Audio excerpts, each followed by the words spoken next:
Meanwhile, job cuts seem to be looming at the Jamaica Urban Transit Company JUTC as the state-run bus company has declared that it has too many staff members. These staff members are apparently costing the company roughly $300 million per year. The information was outlined at Parliament's Public Administration and Appropriations Committee, PAAC. Here's TVJ's ANDREA with the details. We do have too many persons right now. A stunning admission from a company that has been struggling to make ends meet. Managing Director of the JUTC, Paul Abrams, says the ratio is 5 staff members to 1 bus. He said when he left the JUTC in 2012, there was about 1,780 staff members and about 400 buses. But now, the number of staff members has increased.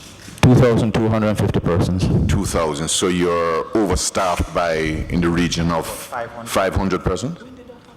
Yes, we have a number of persons that were overstaffed by. Mr. Abrams, what I want you to tell me, did you employ those persons that you're overstaffed by? No, absolutely not. So how much does it cost to keep those extra workers? Approximately about 25 million per month in additional wages. That's $300 million per year. It means that persons were getting away with collecting their salaries and using government resources in such a way that we were running down the JUTC. And Chairman, I'm not being political. And so the company is currently doing a rationalization exercise.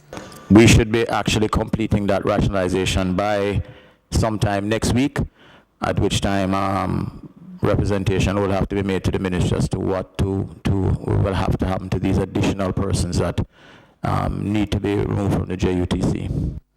PAAC member Juliette HOLNESS also called for a thorough analysis of the JUTC.